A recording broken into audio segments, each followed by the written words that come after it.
Olá a todos. Hoje a gente vai dar início a mais uma das nossas reuniões científicas. Nessa reunião científica, ela faz parte do curso de atualização em terapia intensiva da nossa UTI.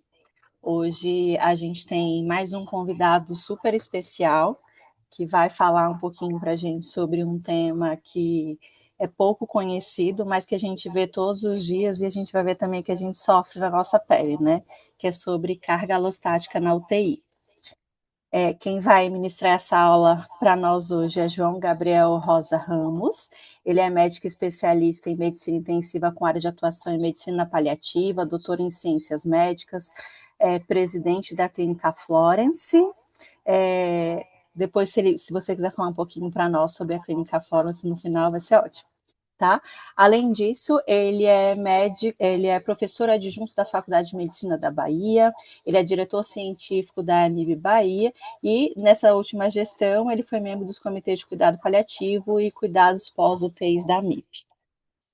Bem, a aula vai ser muito boa e a gente vai aprender muito e todo mundo que tiver perguntas pode botar no chat que ele vai adorar responder.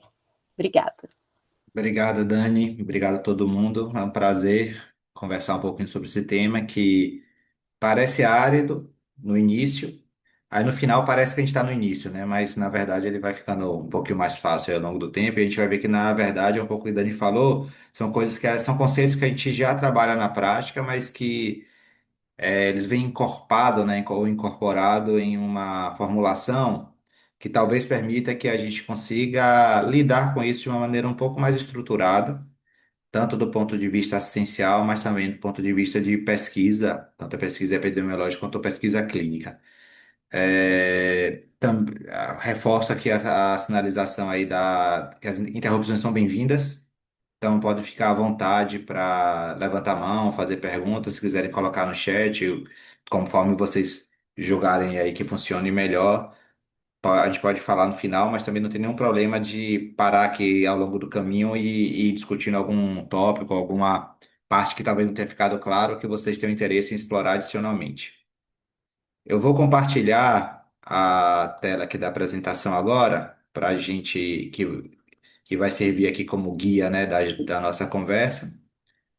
Eu acho que já está compartilhando com vocês, para mim, pelo menos parece que já está compartilhando, já Tá fui dando para ver apresentado. sim. Legal. Já foi apresentado, novamente agradecendo o convite. Ah, conflito de interesse, né? A Dani comentou, sou presidente da Clínica Florence, Hospital de Transição. Fui do Advisory Board de Cuidados Paliativos da Cristália. Teve uma reunião em setembro de 25. Nenhum desses dois aspectos hoje fazem parte aqui da discussão do tema, então nenhum conflito específico. Acho que um dos motivos aí da Dani ter me chamado para falar sobre esse tema é que a gente publicou agora em 2025, liderado aí pelo Daniel Forte, com a participação também do Otávio Razanzani, esse paper aí de discussão, né, de provocação na Intensive Care Medicine, dentro do What's New in Medicine e Intensive Care, que é justamente falando, né, sobre a carga alostática como uma potencial base patofisiológica para integrar os cuidados paliativos nas unidades de terapia intensiva. Então, novamente, né, a carga alostática ela não é um conceito novo. A gente vai ver aí que remete aí aos anos 30 e com mais força nos anos 90.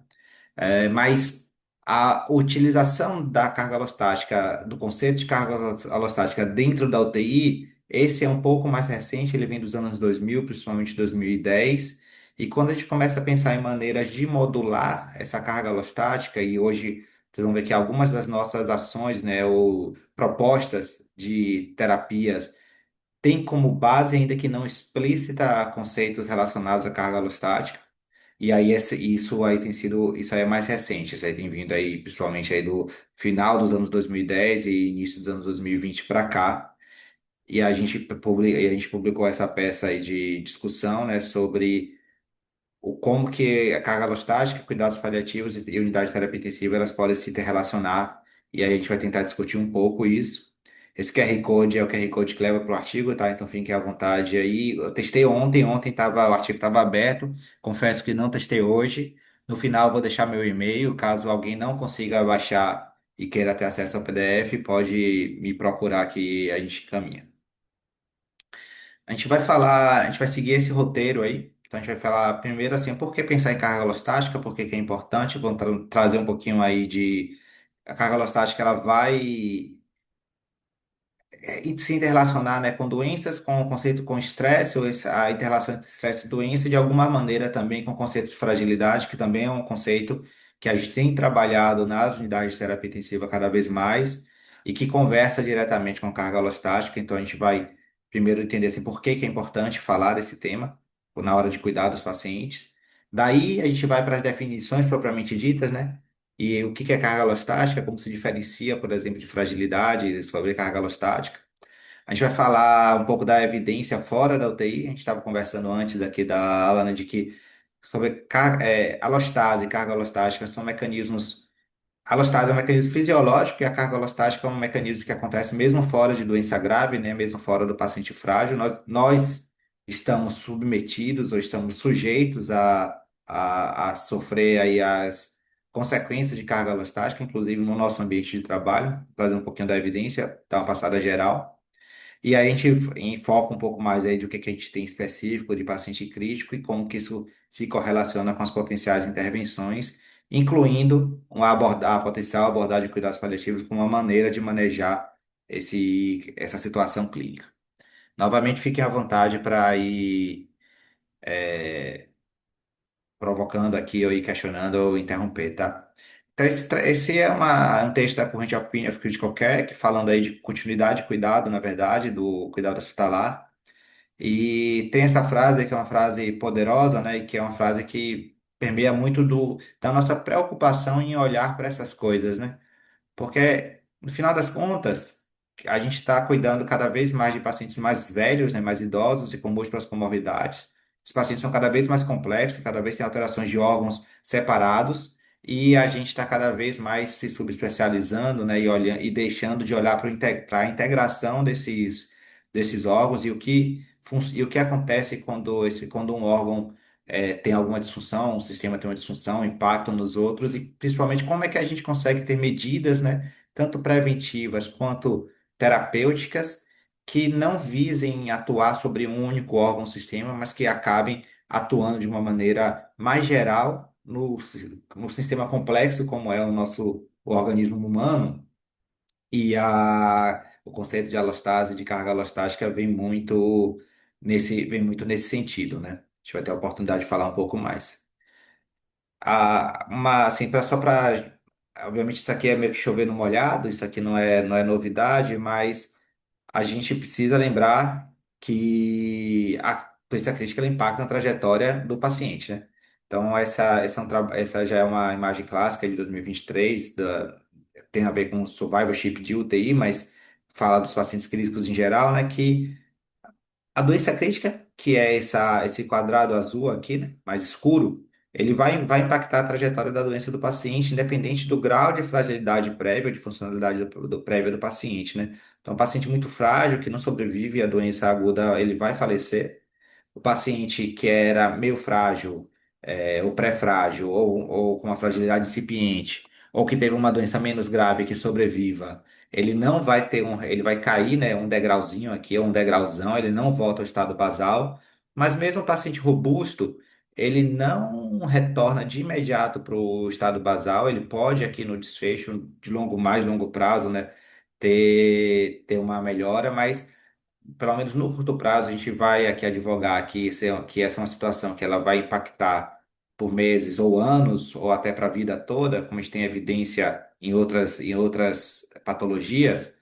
Mas o ponto principal aqui é que a doença aguda, independente do nível de fragilidade do paciente, a doença aguda grave, ela impacta essa trajetória da doença e ao mesmo tempo que ela também é impactada, né? Então, quanto mais frágil o doente, maior a chance de desfecho negativo.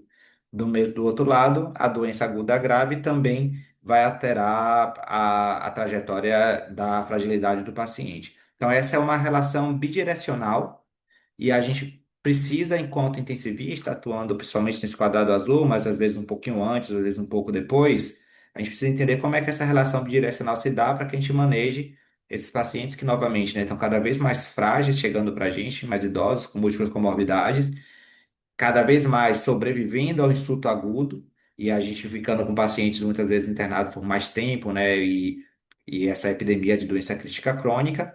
E no final das contas, essas pessoas vão retornando, né, com alterações que não se curam, né, que não passam completamente com a alta da UTI.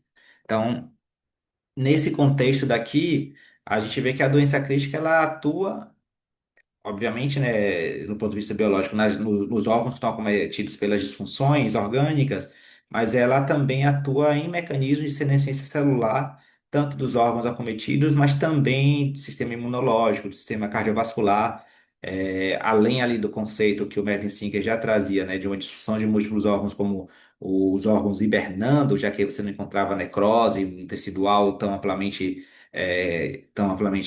prolífica.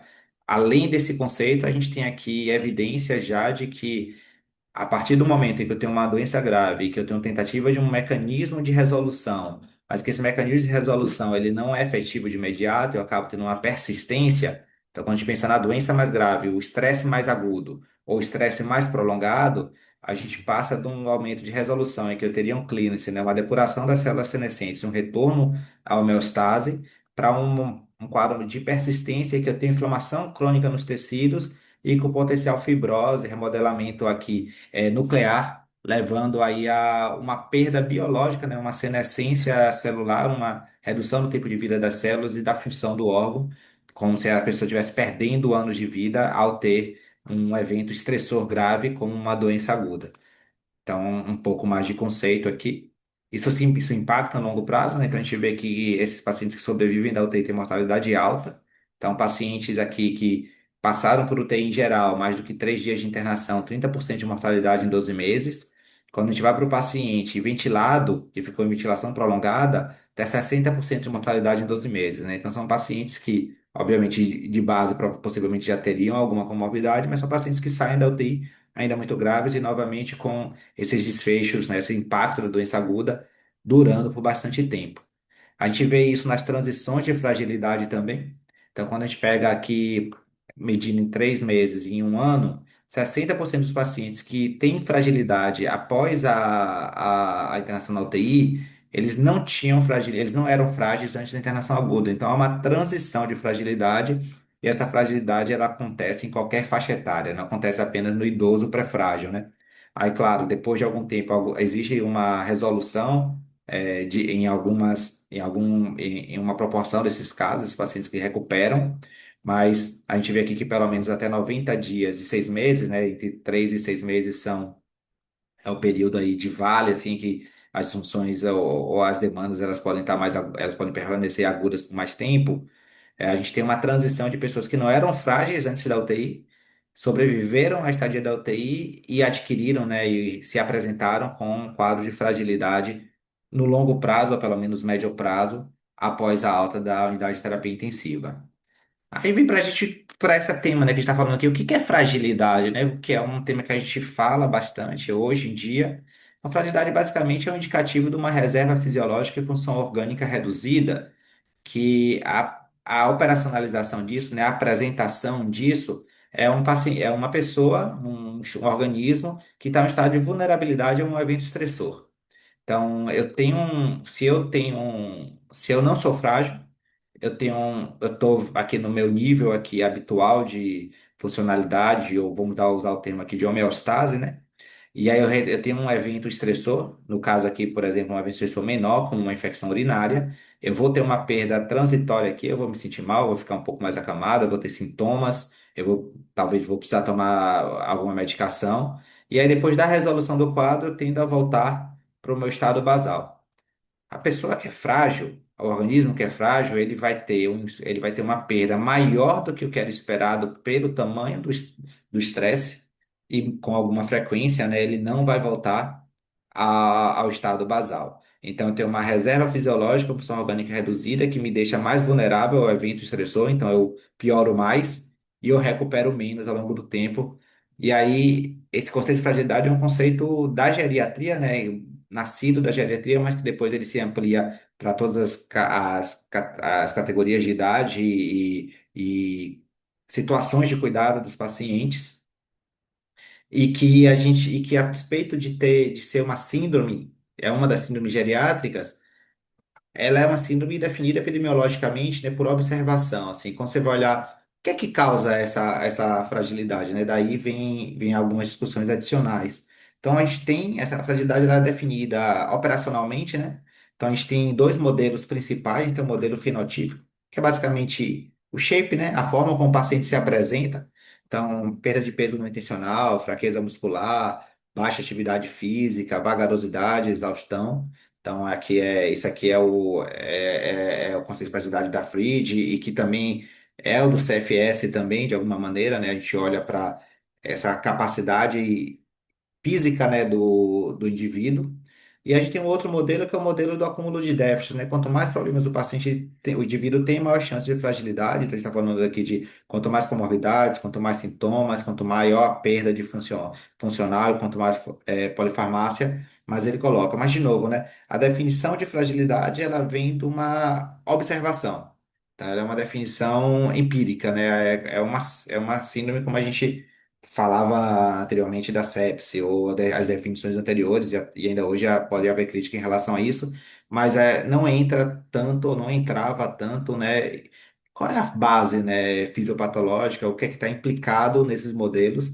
A gente já via aí, né, os geriatras já viam que são doenças relacionadas à incapacidade de responder ao estresse, claramente, que levam a alterações orgânicas múltiplas e integradas, interrelacionadas entre elas, e que terapias direcionadas a um órgão ou um sistema unicamente não costumavam fazer efeito. Você precisava ter uma forma de tratar a fragilidade, tratando o paciente em diversos atributos ao mesmo simultaneamente. Esse é um pouco assim desse olhar assim ao longo do tempo, né? Então, quando a gente pensa assim, a gente tem um evento estressor. Esse evento estressor, aí a gente tem aqui, né, a resposta, a dinâmica da resposta do estresse. A gente vai falar, essa curva, ela vai aparecer algumas vezes aí nos próximos slides. Tive um agente estressor, o paciente robusto ele voltou. Agora tive outro agente estressor. Poxa, talvez eu já não volte mais. Tive outro agente estressor. Atingi aqui um limiar de pré-fragilidade. Tive outro agente estressor, já aqui entro no quadro de fragilidade, né? Porque minha reserva funcional, reserva funcional enquanto conceito abstrato ainda nesse momento, ela foi sendo nossa bateria aqui, nessa reserva funcional foi consumida ao longo do tempo.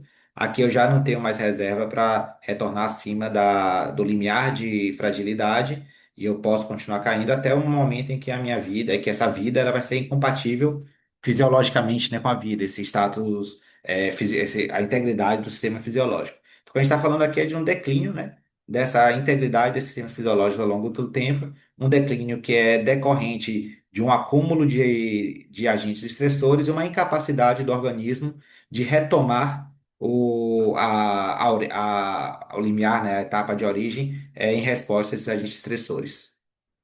Fragilidade está associada à mortalidade hospitalar, mortalidade de longo prazo, e aí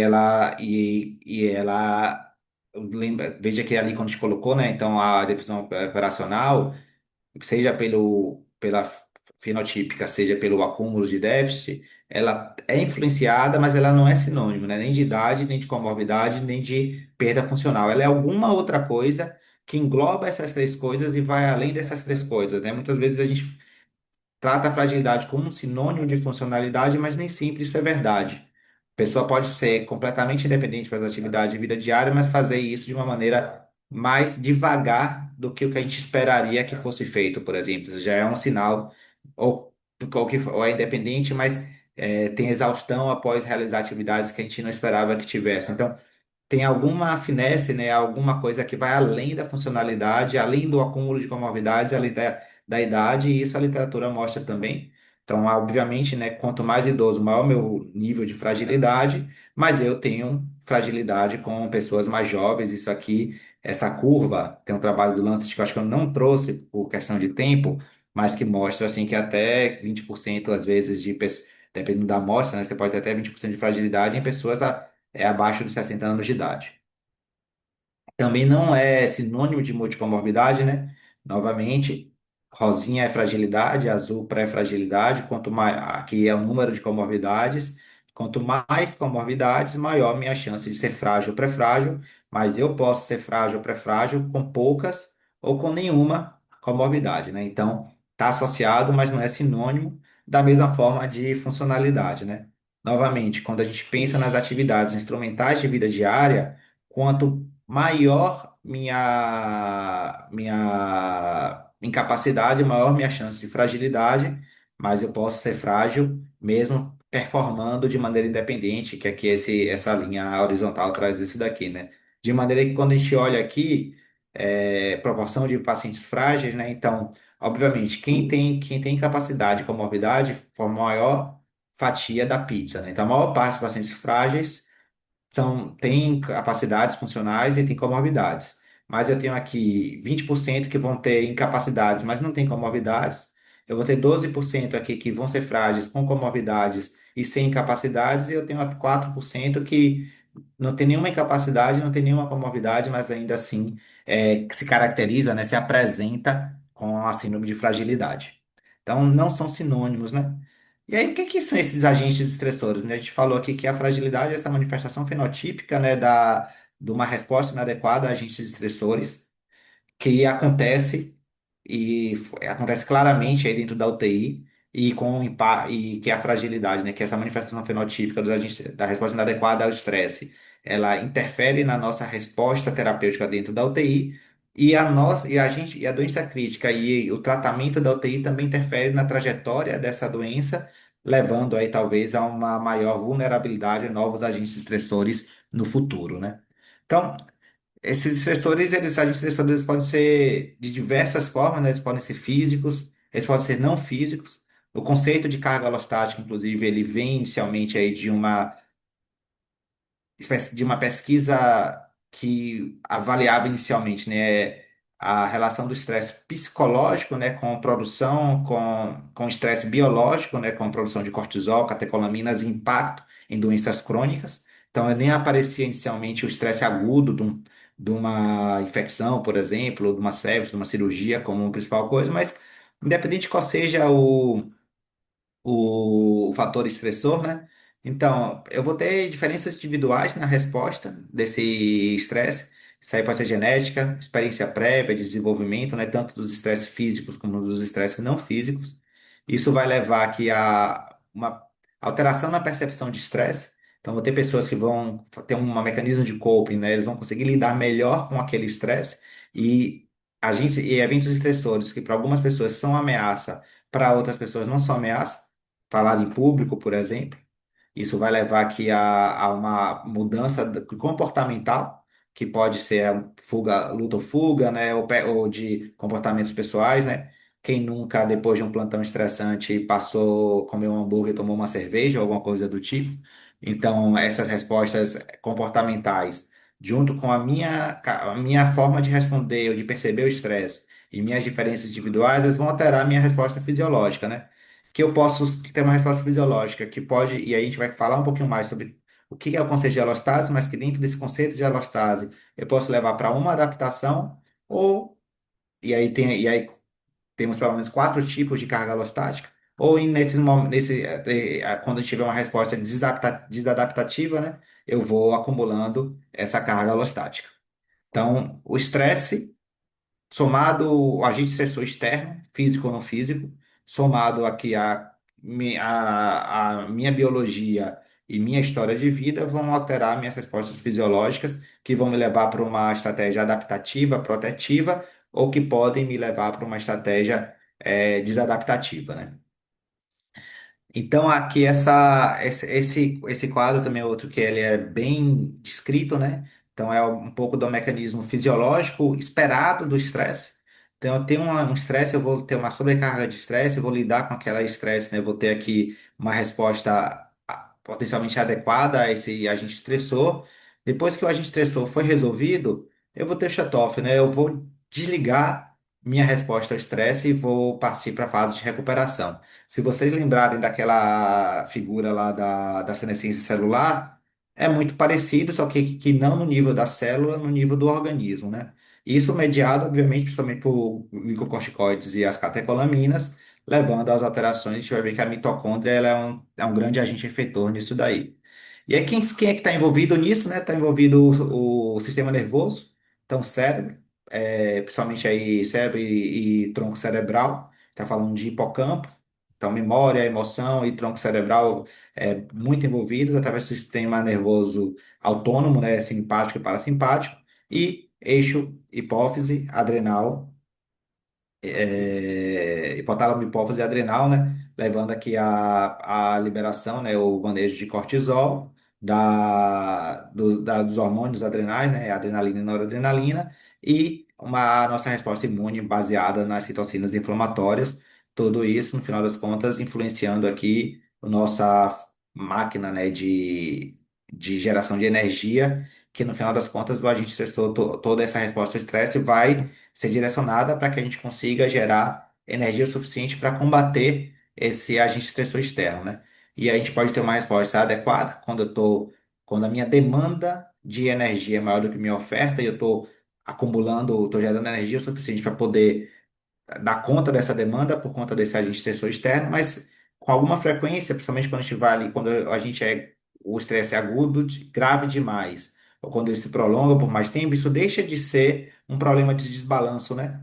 A gente vê isso com frequência aí no choque, a gente vê isso aí com frequência em infecções mais prolongadas, então o problema passa a ser de utilização ou de consumo, ou de capacidade de retenção, e deixa de ser necessário esse mismatch, né, de energia, ele deixa de ser entre produção e necessidade, mas uma incapacidade do organismo de atingir esse nível azulzinho daqui. E a gente vai ver que é aí que a alostase entra, inclusive, com uma medida adaptativa protetiva inicial, né? E que tem aqui, e talvez seja aí onde a gente possa tentar interferir ou mediar utilizando nossas terapias.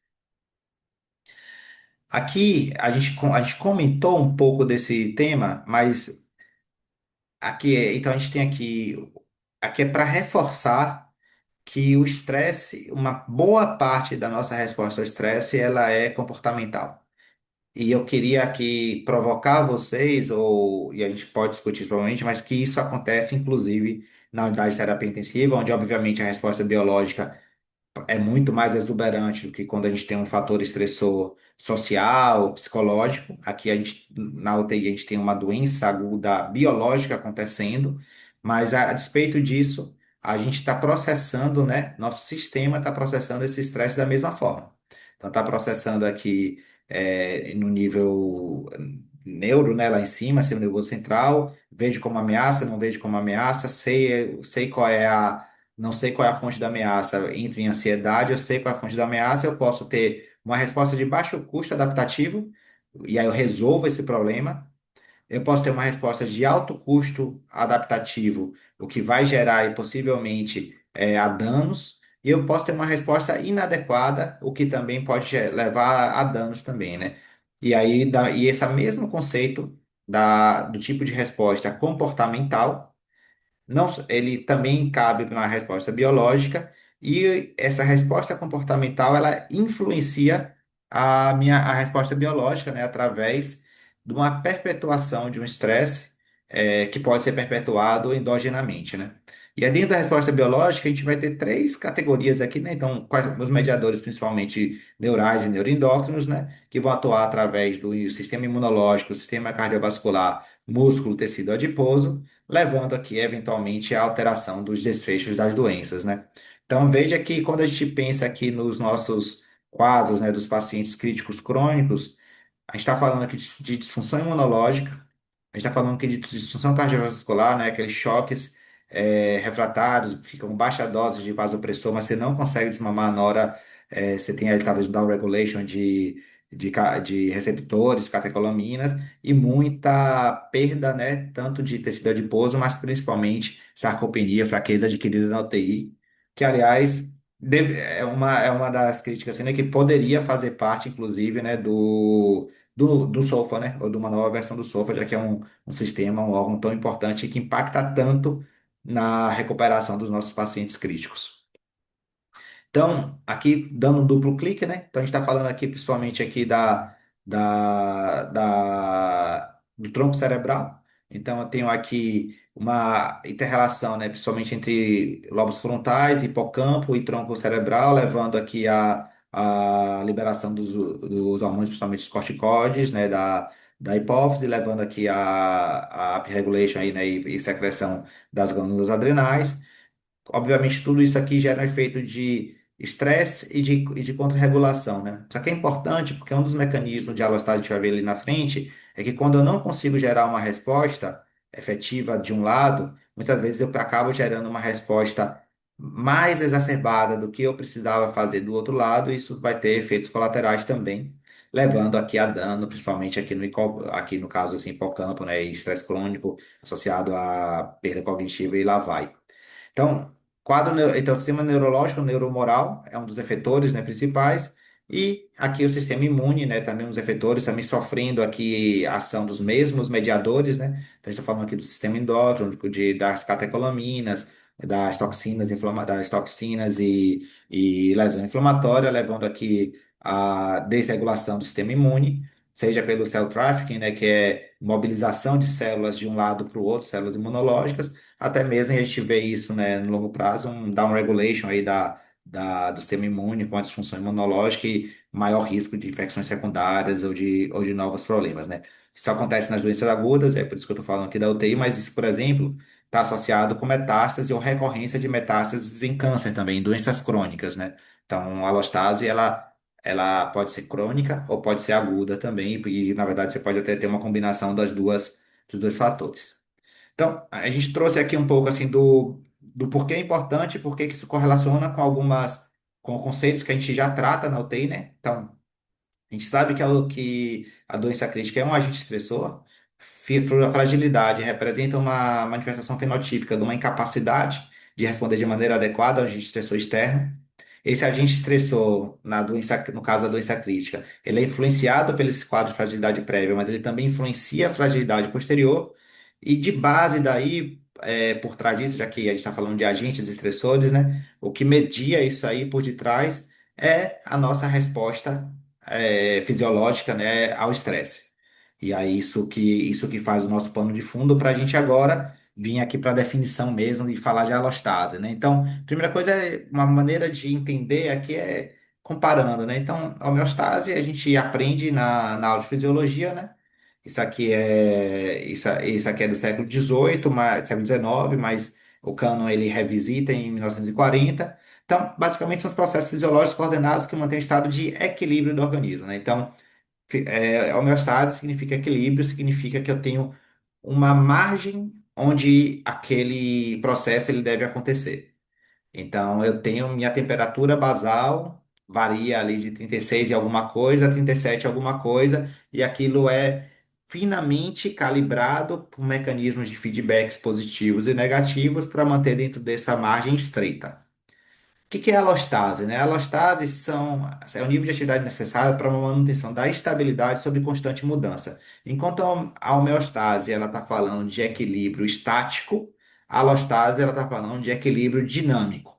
Então, eu tenho um evento estressor, eu vou logar, minha temperatura não pode mais ficar entre 36 e 37,5, né? Eu preciso modificar minha temperatura para atuar naquele ambiente estressor. Então, tem uma mudança, e essa mudança leva a uma adaptação do meu organismo para um nível de funcionamento que não é o nível basal.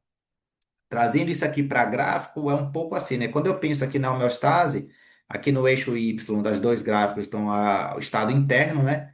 Meu milieu interno, e aqui está o tempo no eixo X.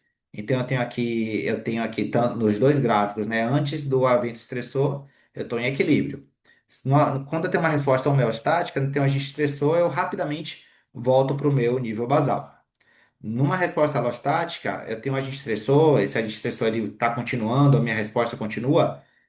Não adianta eu voltar para o nível basal, né? Eu não estou funcionando, eu não sou o mesmo organismo que eu era quando eu estava aqui, eu sou um novo organismo, eu modifico, eu tenho um novo basal. Então, a alostase é esse equilíbrio dinâmico como uma resposta adaptativa a mudanças do milieu, né, do estado externo ou do milieu interno do organismo.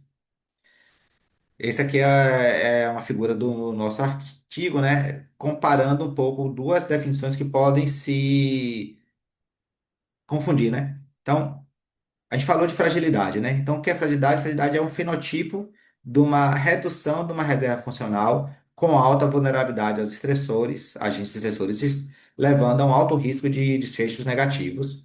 Pode ser uma consequência de um aumento da carga alostática acumulativa.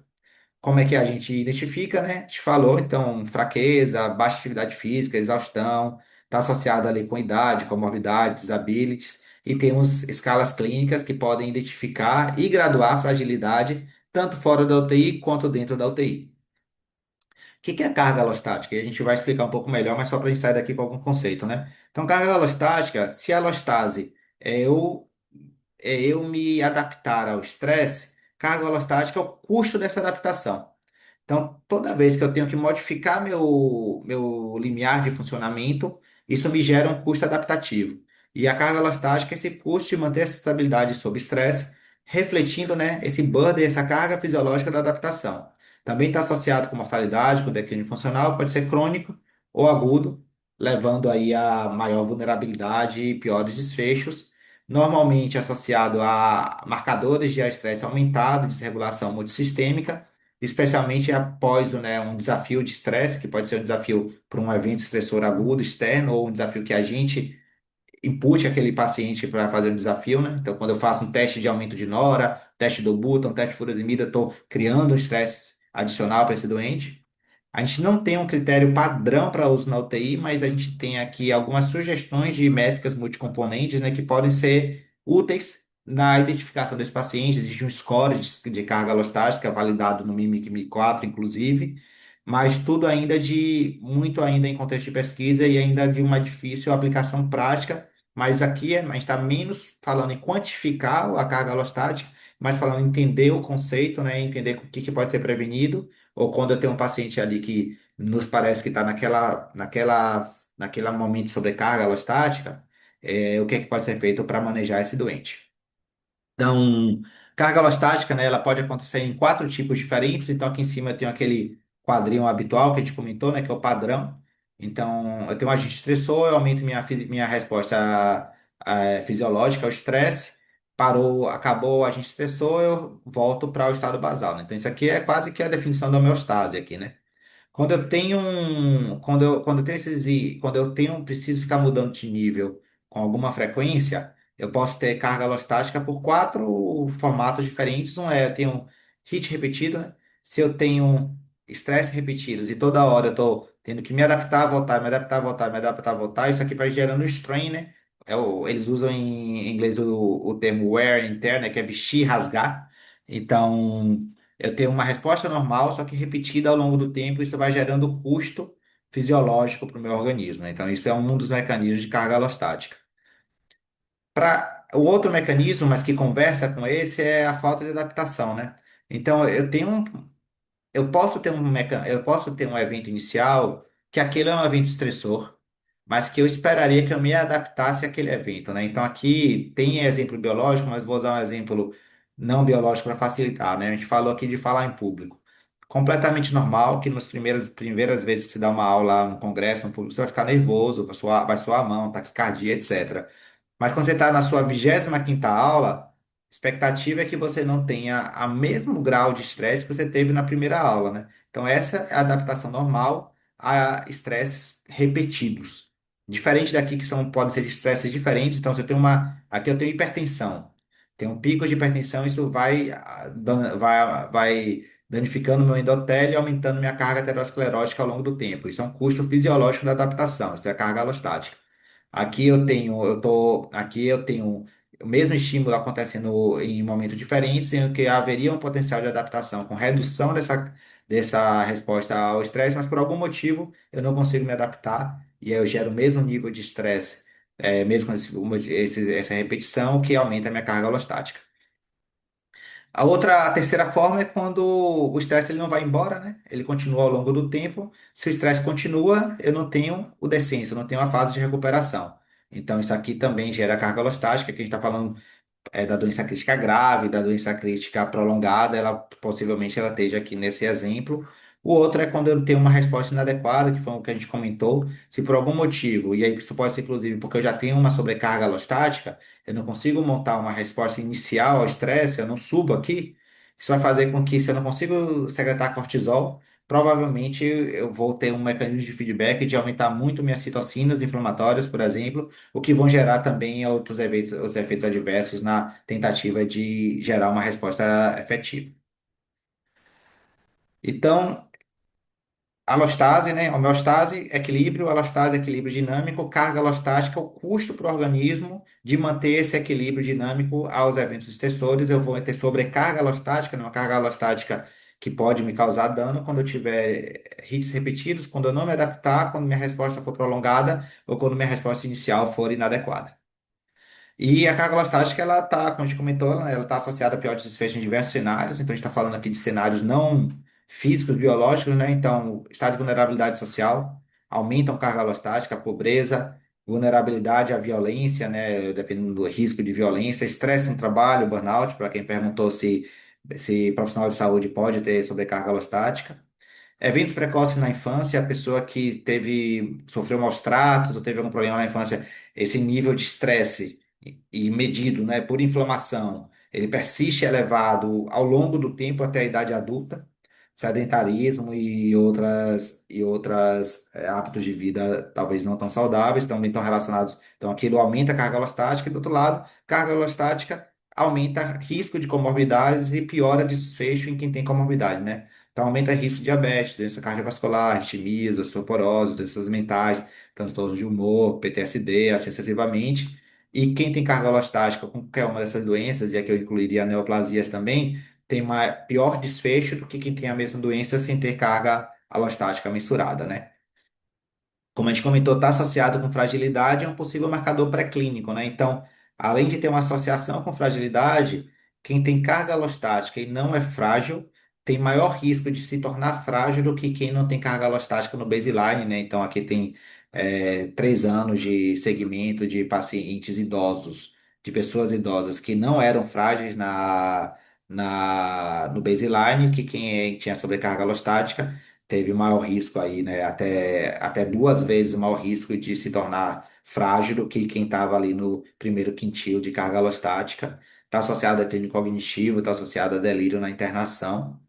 Então, aqui a gente está falando aí de risco relacionado à mortalidade, né? Então, aqui estão os quintiles, as categorias, né? Os quintiles de carga alostática no eixo X, e no Y, um risco no A para mortalidade, no B para doença cardiovascular incidente, no C para piora da função física e no D para piora da função cognitiva. Então, a gente vê que carga alostática está associada com pior desfecho nesses diversos pacientes, independente da fragilidade. Isso é um exemplo, né, de um score de carga alostática. Então, a gente está falando aqui de medidas fisiológicas, né? Então, sinais vitais, medidas que estão associadas à resposta ao estresse, como HDL, hemoglobina glicada. Quando eu falo de resposta ao estresse, não é resposta fisiológica ao estresse imediato, né? Mas a gente sabe que a inflamação prolongada, ela tá relacionada a toda a depósito, a resistência insulínica. Então, daí hemoglobina glicasa, índice cintura quadril e outros biomarcadores, né, relacionados aí sim à resposta imediata ao estresse. E esse daqui é um exemplo de um tipo, de uma maneira de você quantificar objetivamente sobrecarga alostática. Esse foi o exemplo utilizado no estudo que a gente mostrou ali atrás. Então, a hipótese ali, que a Fried levanta, inclusive, é que a fragilidade é uma manifestação fenotípica da sobrecarga alostática, né? Que, na verdade, essa carga alostática corresponde à fisiopatologia da fragilidade. Então, a gente já mostrou ali, a gente mostrou ali algumas evidências disso, né? Quando a gente pensa que sobrecarga alostática está associada a risco de fragilidade, e quando a gente olha os pacientes frágeis, a gente vê que eles respondem como se eles, da mesma forma que sobrecarga alostática influencia a fragilidade, os pacientes frágeis, eles têm uma resposta que ela é alostática, né? Então, quando você pensa que, olha como é a subida e descida da glicose e dos níveis de insulina, um agente estressor externo nas pessoas que não são frágeis, são pré-frágeis, como segue aquela curva, né, da resposta ao estresse, né? Eu subo e eu desço rápido, subo, desço rápido. Quando você pega o frágil, ele tem uma resposta alostática. Ele sobe, ele não desce rápido, ele não volta para o nível que ele estava antes. Da mesma forma, né, você tem um menor tempo de recuperação de proteína C reativa, DA aumentado, percussores da parte hormonal, menor resposta à vacinação, e assim sucessivamente. Então, existe aqui alguma evidência direta e indireta, né, de que a carga alostática está associada à manifestação da fragilidade, é um pouco do que esse diagrama aqui da Frege também traz, né? Então, no nível molecular celular, eu tenho disfunção mitocondrial com piora da comunicação intercelular e senescência celular. Isso leva, né, aos três grandes sistemas, né, que são impactados na sobrecarga alostática e na fragilidade, que é o sistema de resposta ao estresse, o sistema metabólico, o sistema músculo-esquelético.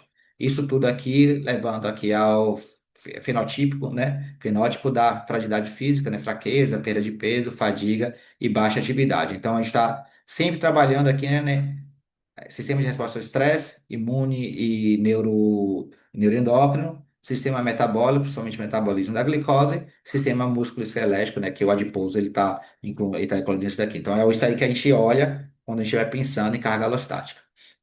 E aqui eu não vou ler tudo, mas basicamente o que que ela fala aqui, né, é aquilo que a gente comentou, né, que como essa transição de estados de fragilidade ela acontece de uma maneira global e é o estresse, você precisa prevenir e essa prevenção ela não dá para ser feita através de tratar de um sistema único porque você tem uma interrelação sistêmica, né? Não adianta eu posso cuidar do metabolismo da glicose para tratar minha diabetes, mas eu não vou tratar a fragilidade, eu não vou tratar a carga alostática tratando o metabolismo da glicose. Então, aqui tem que ser intervenções que aumentem e otimizem a fisiologia como um todo, né? Então, o que a gente está falando aqui de atividade física, de engajamento social, de nutrição. Então, quando você pensa em tratamento de fragilidade, isso é muito incorporado na geriatria. Você está falando de terapias que otimizem a fisiologia como um todo e não pedaços da fisiologia, né? Isso é algo que eu acho que a gente tem a aprender também na terapia intensiva. Então, quando a gente pensa aqui na terapia intensiva, a gente vai ver que acontece de maneira muito semelhante, né? Então, aqui eu tenho aqui a demanda energética, tempo e a resposta. Então, o A é o saudável, aumenta a demanda energética, subo, diminui o retorno. B é não saudável, aumentei a demanda energética, mesmo quando tem resposta, não retorno.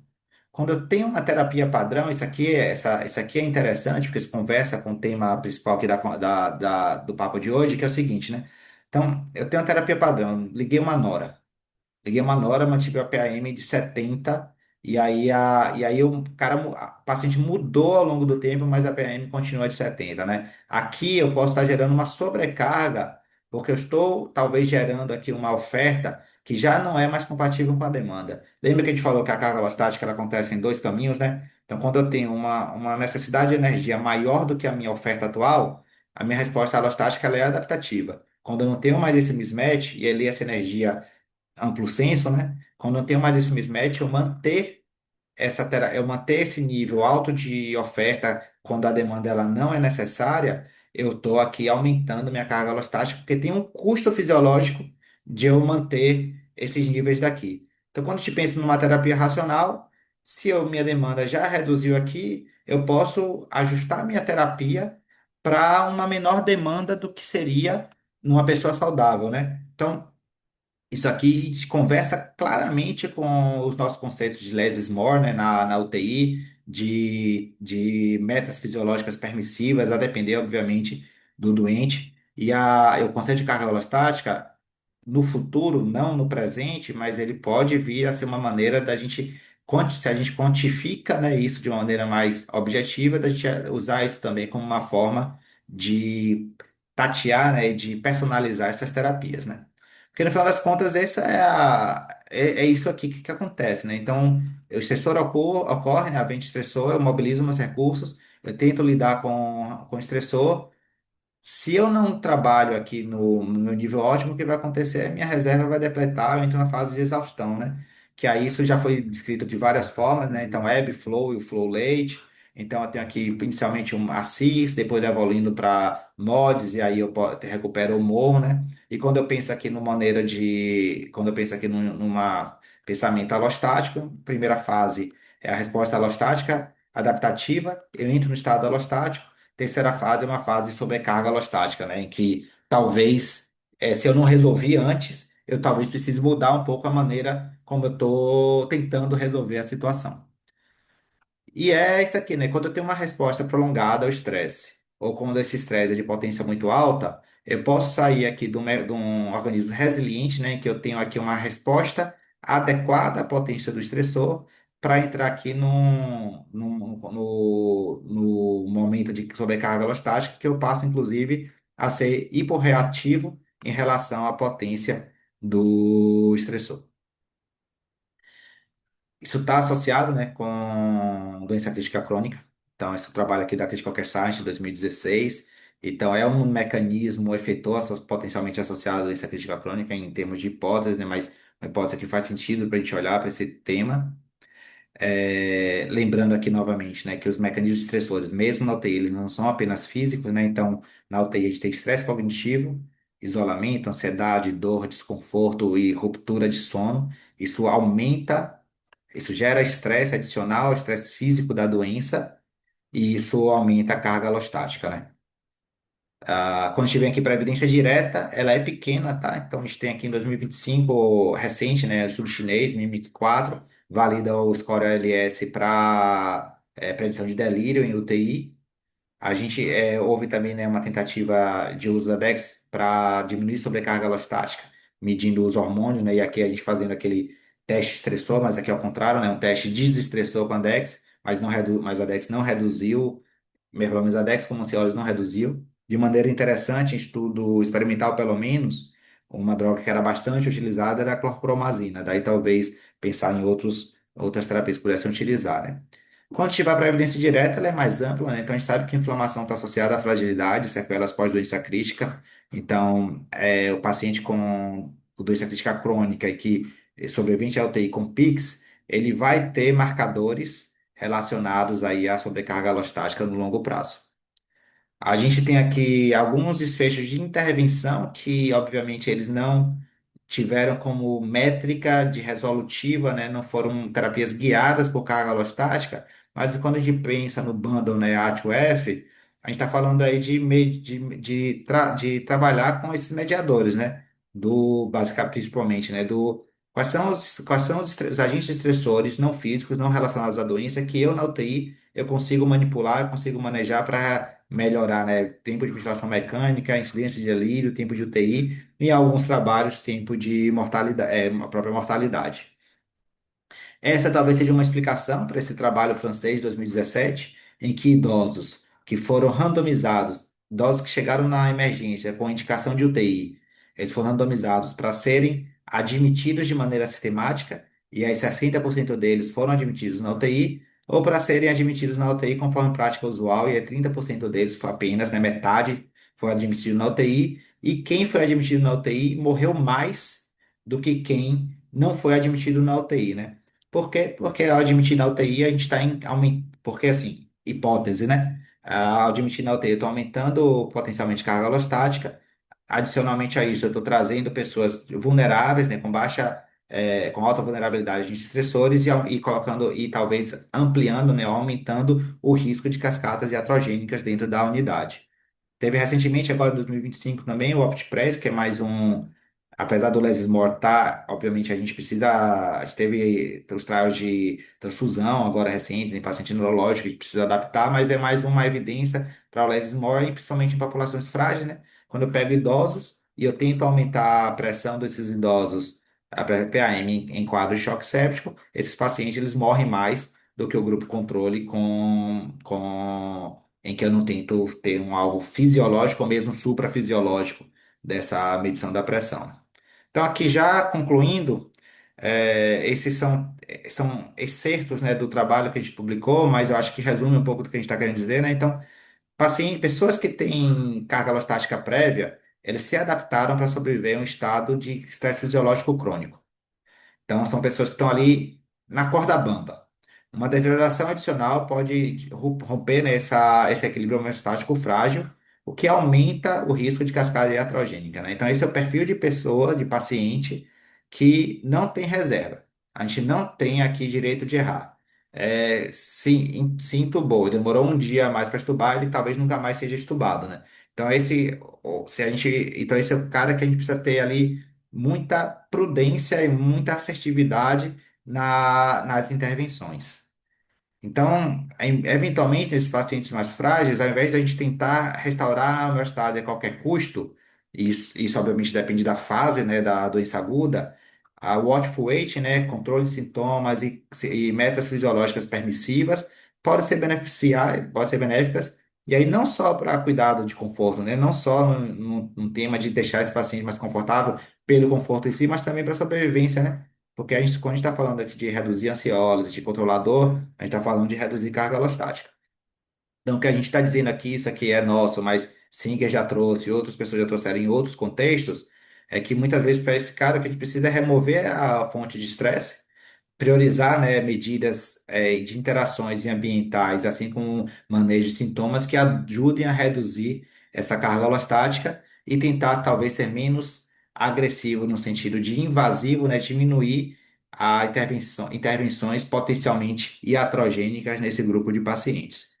Então, essa é uma figura também no nosso artigo, mostrando que, dependendo aqui da carga alostática, né, com frequência eu vou estar aqui em situações de sobrecarga alostática, e esses pacientes eles podem se beneficiar de uma abordagem de cuidados paliativos, que é essa abordagem que a gente descreveu, uma abordagem de olhar para o sintoma, de olhar para estresse, de redução de carga alostática, não só porque talvez tenha a ver com os valores, ou seja, eticamente adequado, mas também porque isso pode ter impacto inclusive em sobrevida desses pacientes, né?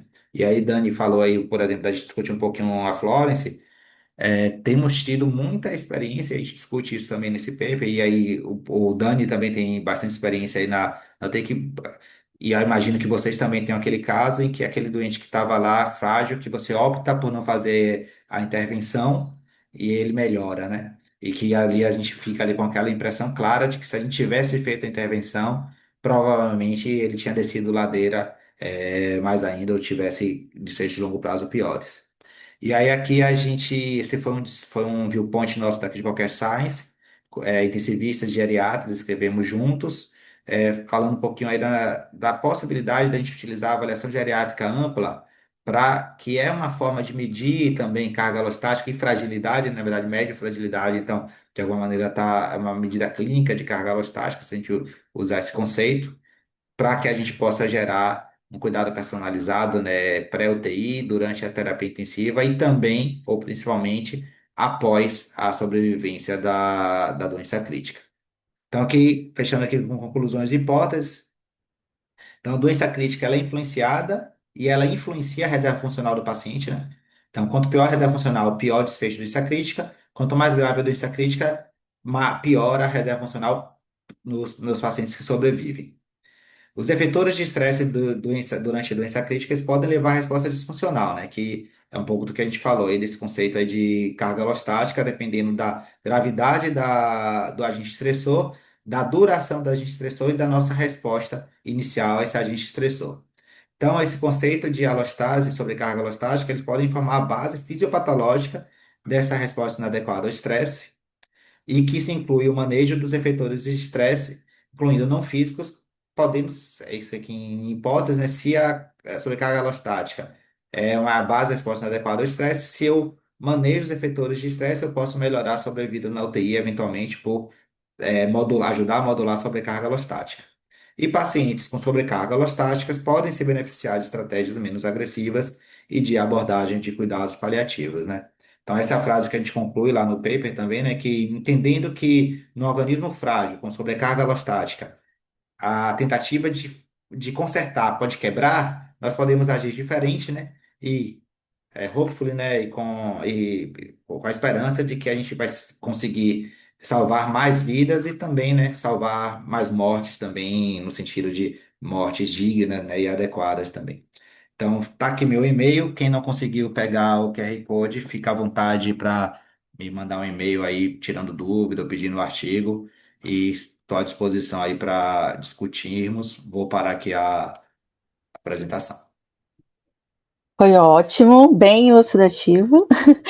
É, já são 19h03. Você tem tempo para fazer perguntas? Tenho. Como a gente começou 10 minutinhos, eu tenho 10 Tá minutinhos bom, aqui. Tá tranquilo. tudo bem. O Fernando Ramos ele fez uma pergunta que é na sua prática como abordar a carga alostática e ser um Zen intensivista, bundle, ABCDF. Eu acho que Eu acho que aqui é o básico. Assim, acho que talvez se a gente tem duas verticais, né? Uma vertical é a que a gente está tratando aqui de que a gente precisa, e aí é difícil, tá? Porque é muito fácil falar, a gente precisa personalizar nossas metas. O difícil é fazer isso na prática, né? Mas não dá para fugir disso, né? A gente precisa entender e aí a gente pode fazer testes, né? A gente consegue testar esses efeitores estressores, né? Então a gente pode manipular a droga vasoativa, entender se aquele cara precisa ficar com 75 de média mesmo, de repente 60 para ele não é suficiente. Eu preciso entender se eu preciso ter um débito urinário de 0,5 ml quilo hora para aquele idoso que está no segundo dia ali de uma infecção, ou se eu posso deixar quieto ali, aquilo não está atrapalhando, nem chamo a nefra para não correr o risco, né, de passar um cateter de diálise. Então, tem um tema aqui de manejo de metas físicos, assim, entendendo que são essas pessoas frágeis, com carga alostática elevada, elas não toleram iatrogenia. Então, aqui a gente tem que trazer esse conceito da geriatria para a prática da terapia intensiva, né? Porque terapia intensiva a gente está sempre pensando no benefício da intervenção, com alguma frequência a gente não pensa no potencial iatrogênico. O geriatra, ele tem uma visão quase que oposta no paciente frágil. Ele vai primeiro olhar para a iatrogenia para depois perguntar para o benefício. Então, a gente colocar no nosso modelo mental de que pessoa com carga alostática elevada, eu preciso entender o potencial iatrogênico das minhas intervenções, isso pode ser uma forma da gente de ajudar a gente, né, a modular ou personalizar essas terapias.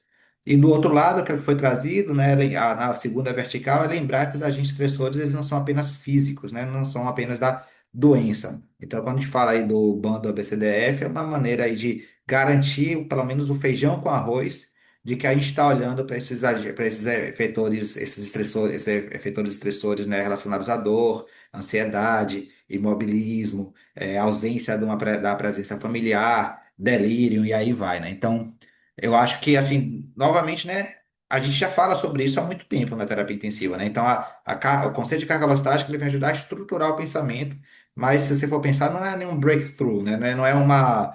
Não traz nenhuma revolução para o que a gente vinha colocado. Se a gente consegue medir, quantificar e provar que nessa mensuração, nessa manipulação, que usar isso como uma meta terapêutica modifica, desfecha, aí é outra história. Mas eu acho que a gente ainda não está nessa página. A gente está no lugar de entender que, enquanto conceito, entender que a gente precisa trabalhar pensando em atrogenia, isso tem a ver com ajuste de meta, e entender que os agentes estressores sociais, digamos assim, psicológicos, que às vezes a gente não dá tanta importância assim, que eles são importantes, e não só porque é bom fazer ou a melhor experiência do paciente, mas porque eles estão associados a aumento de carga alostática. Eu tenho uma outra pergunta que assim, você falou para nós que a gente consegue quantificar isso com biomarcadores e tudo mais, mas que provavelmente nesse momento a gente usa mais em termos de pesquisa.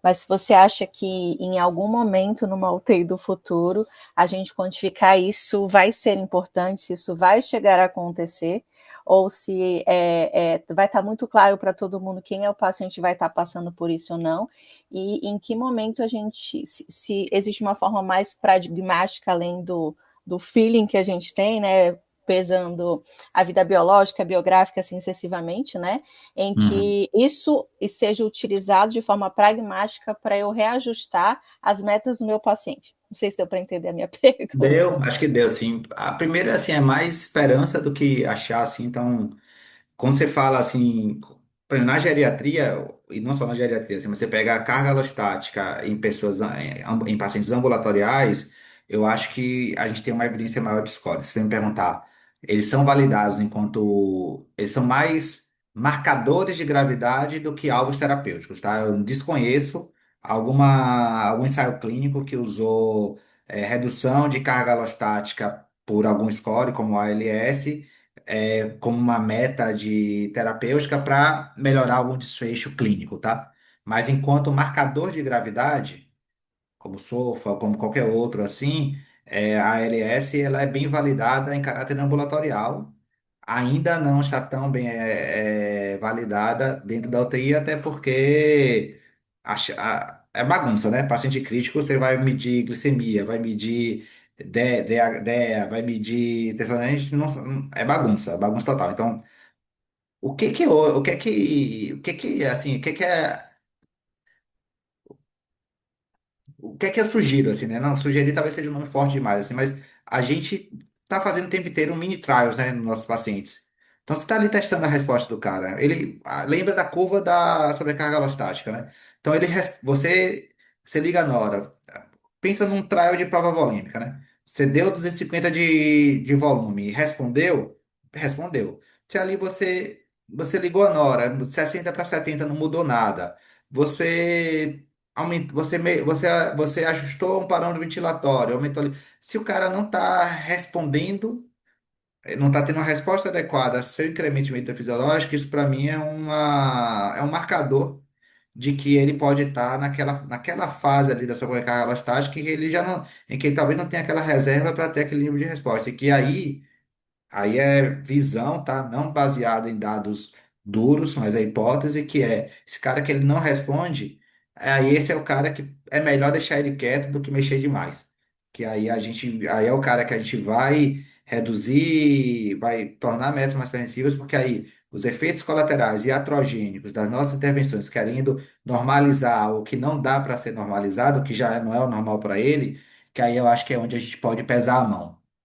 Então, fora assim, fora o tema da fragilidade, né? Eu acho que aqui tá bem estabelecido assim de alguma maneira que se a carga alostática é um conceito útil, fragilidade é a manifestação fenotípica da sobrecarga alostática. Então, se você interna um paciente frágil na sua UTI, parta do pressuposto de que ele é um cara com uma sobrecarga alostática crônica. Para mim, o mais difícil ainda de colocar na prática, quantificar objetivamente é a carga alostática aguda no paciente que não tem um fenótipo, né, de sobrecarga alostática crônica.